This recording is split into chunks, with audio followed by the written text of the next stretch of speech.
So today is a test with this is the second prototype, I think. Yep.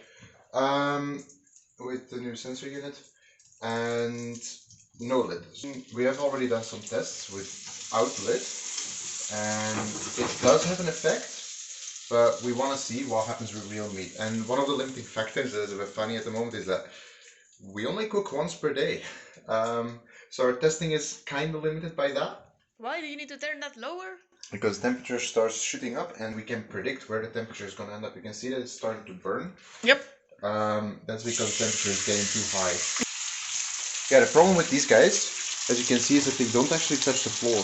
Nope. Like I need to move it and Adjust it. push it, and if I do that, It goes then down. in a while it might go up a bit. But it's... Yeah, whatever. Oh, it smells good. So, we want to go over how Burnometer is actually going to measure what you're doing, how we want to make sure that the user interaction is as good as possible, and what kind of data we've already gotten from the prototypes. The prototype we have is definitely not perfect, and we're continuously developing new ones, but let's go over it. We measure two things with Burnometer. We measure the air temperature and we measure the pan temperature. As you can see, we start both low. Here we have some messy data just because there is moisture in these sensors from cleaning them before, because we don't want to get food poisoning. And you can see that they both ramp up quite equally.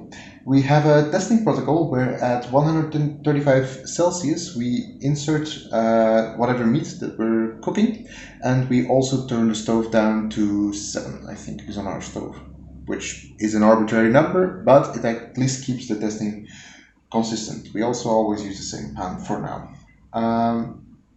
What you can see is that after that point, we get a little bit of a dip of inserting meat in the slope. It's very hard to see, but it's there.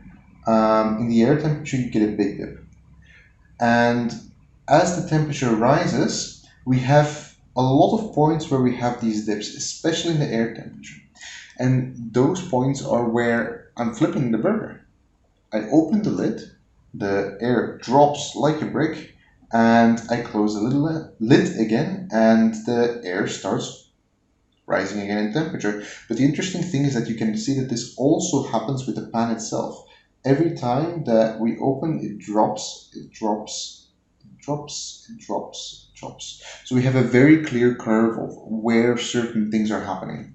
Also, I saw that this was not hot enough, so I turned the stove a bit higher, and then I saw that this was getting too high. This is about 220 degrees, something. That's not yet at the burning point of oils, but getting close. So that's where I turned it lower and eventually also turned it off.